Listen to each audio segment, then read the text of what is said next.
Hello and welcome my dear students. It is the next video lesson of Plant Kingdom and today we are going to discuss the second class of algae, that is class Phaeophyceae. In the last video session I described you about the first class of algae, that was Chlorophyceae, and as I told you that the member of Chlorophyceae are commonly called as green algae. Same as अगर हम बात करेंगे Phaeophyceae के member की, so they are called brown algae. अब brown algae क्यों कहते हैं, तो यहाँ पर पिगमेंट का थोड़ा सा वेरिएशन हो जाएगा। जैसे कि क्लोरोफाइसी में कुछ पिगमेंट थे जो कि उसको येलो और ग्रीन कलर दे रहे थे, सेम एज यहाँ पे भी कुछ पिगमेंट होंगे जो उसको ब्राउन कलर देंगे। तो फियोफाइसी को हम कॉमनली ब्राउन एल्गी और सी वीड्स भी बोलते हैं। अब बात कर लेते हैं इनके हैबिटेट की। So they are found in marine water, means जितने भी हमारे फियोफाइसी के जो मेंबर्स हैं वो मैराइन वाटर में यानी कि सॉल्ट वाटर में प्रेजेंट होंगे। बॉडी स्ट्रक्चर की बात करें तो body is branched and filamentous, यानी कि बॉडी में फिलामेंट्स होंगे जो कि ब्रांच्ड फॉर्म में होंगे, और ये फिलामेंट्स बहुत ज़्यादा ग्रुप में हो जाते हैं तो बहुत ज़्यादा हाइट गेन कर लेते हैं।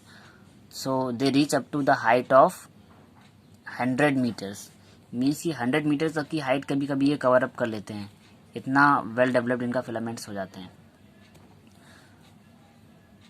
Plant body attach to substratum by a holdfast. अब जैसा कि मैंने बोला एल्गी की जो प्लांट बॉडी होती है कम्प्लीटली रूट स्टेम और लीफ में डिवाइड तो नहीं होती, बट कुछ प्राइमरी स्ट्रक्चर बन जाते हैं कि प्राइमरी डेरिवेटिव्स हो जाते हैं जो कि रूट और स्टेम और लीफ की तरह फंक्शन कर सकते हैं। तो यहाँ पे जो होल्ड फास्ट है it acts like a root. ये डायग्राम देखेंगे अगर हम तो आपको क्लियर हो जाएगा। ये प्लांट बॉडी है, तो प्लांट बॉडी जो है किसी भी सरफेस से या सबस्ट्रेटम से अटैच रहती है by the help of hold fast, और ये होल्ड फास्ट एक तरह से रूट का वर्क करता है यहाँ पर। एंड हैज अ स्टॉक और स्टाइप, यानी कि इसी प्लांट बॉडी में स्टॉक या स्टाइप होगा जो कि एक स्टेम की तरह वर्क कर रहा है, यानी holdfast as a root हो गया और स्टाइप और स्टाक एज अ स्टेम हो गया। एंड अगर दूसरे पार्ट की बात करें तो एक और पार्ट हो जाता है हमारा फ्रंट और लेमिना, जो कि एक लीफ की तरह वर्क करेगा। And leaf like photosynthetic part frond और lamina, so they are called leafy algae, और इसी फ्रंट और लेमिना की प्रेजेंस की वजह से इनको लीफी एल्गी भी बोल दिया गया है। तो सिंपली प्लांट बॉडी हमारी फिलामेंटस होगी, और प्लांट बॉडी मेन तीन पार्ट्स में डिवाइड होगी, होल्ड फास्ट, स्टाइप और फ्रंट या लेमिना। होल्ड फास्ट जो कि रूट की तरह सबस्ट्रेटम से चिपका रहेगा, स्टाइप इसको एक बेस प्रोवाइड करेगा लाइक अ स्टेम, और फ्रंट और लेमिना जो कि एक लीफ की तरह वर्क करेगा और वो लीफ हेल्प करेगी फोटोसिंथेसिस में। अब बात कर लेते हैं इन प्लांट्स के सेल वॉल की। तो the vegetative cells have cellulosic cell wall, यानी इनकी जो वेजिटेटिव सेल्स होंगी उनकी जो सेल वॉल बनी होगी वो तो सेलुलोज की बनी होगी। And is covered from outside by a gelatinous coating of algin, और वो सेल वॉल बाहर से भी एक कवरिंग से कवर्ड होगी, और वो कवरिंग कैसी होगी, जिलेटिनस का मतलब होता है थोड़ी सी चिपचिपी होगी वो, और वो कवरिंग होगी एल्गिन की।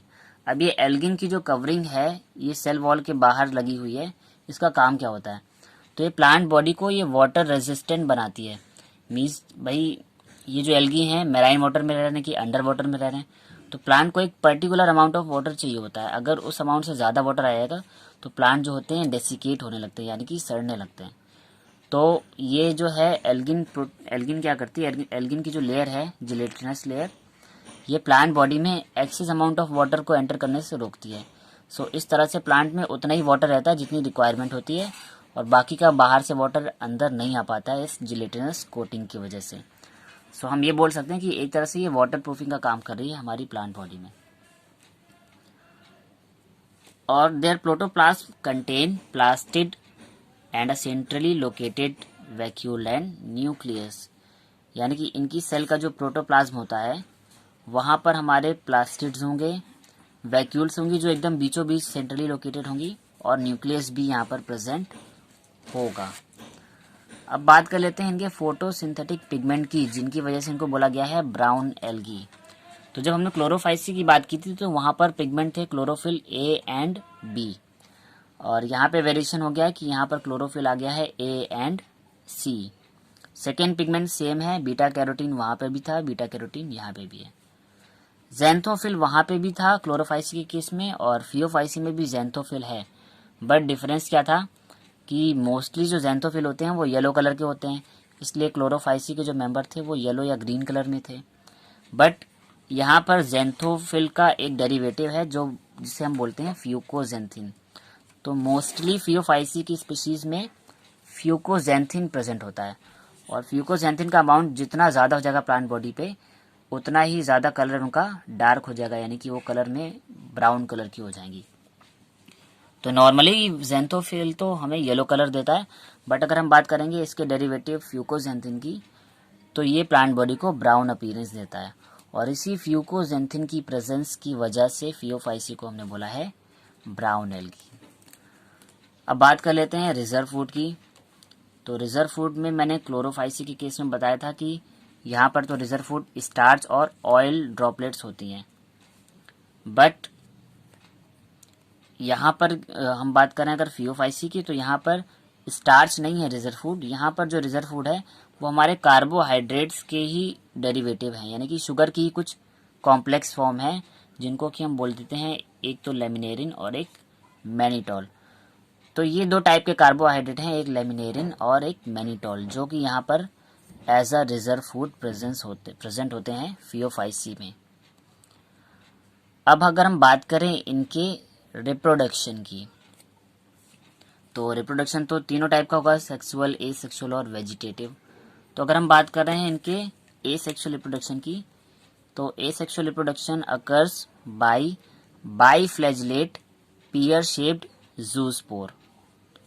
अब बाईफ्लैजेलेट का मतलब समझिए, तो यानी कि बाई का मतलब होता है टू और फ्लैजेलेट मतलब फ्लैजला, यानी कि इनके जो गैमेट्स होंगे उनमें दो फ्लैजला होंगे। और पियर शेप्ड यानी कि पियर यानी कि आपने देखा होगा नाशपाती का जो शेप होता है कुछ उसी शेप का इनका गैमेट कुछ ऐसा बनेगा पियर शेप्ड, और वहाँ पर दो फ्लैजला होंगे बॉडी में लेटरली अटैच्ड, एक बड़ा होगा और एक छोटा होगा। So it occurs by biflagellate pear shaped zoospore having two unequal laterally attached flagella.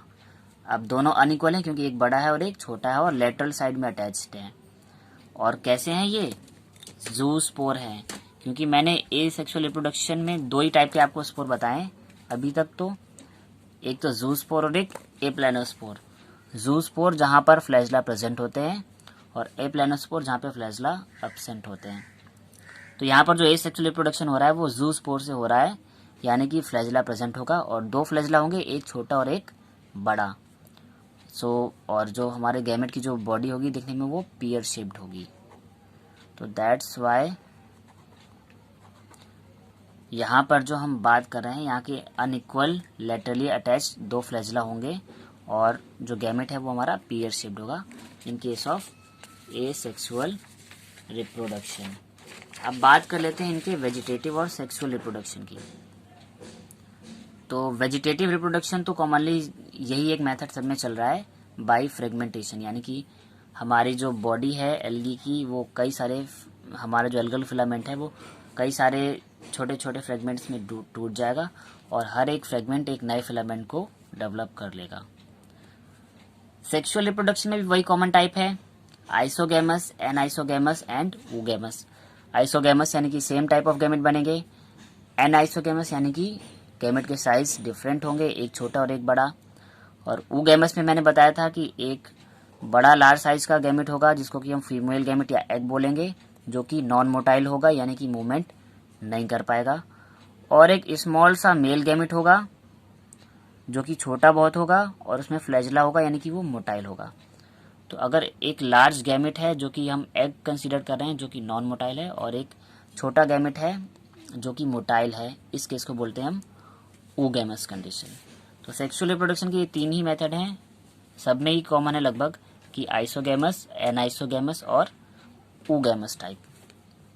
अब बात कर लेते हैं अगर फर्टिलाइजेशन की, तो फर्टिलाइजेशन जो है इनका अंडर वाटर होता है क्योंकि ये मैराइन ऑर्गेनिज्म है यानी कि वाटर में रह रहे हैं, तो इनका फर्टिलाइजेशन वाटर में ही हो सकता है। बट अगर हम बात करें oogamous स्पीशीज़ की, तो वहाँ पर जो फर्टिलाइजेशन है वो oogoनियम के अंदर होता है।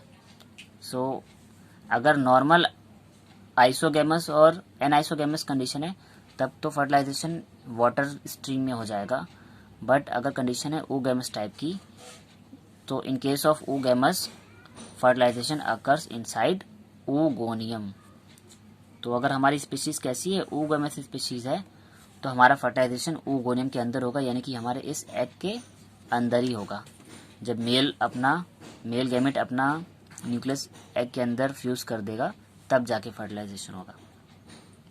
और यहाँ पे भी गैमेट की बात की जाए तो यहाँ पे गैमेट पायरीफॉर्म होते हैं। पायरीफॉर्म का मतलब वही होता है पियर शेप्ड।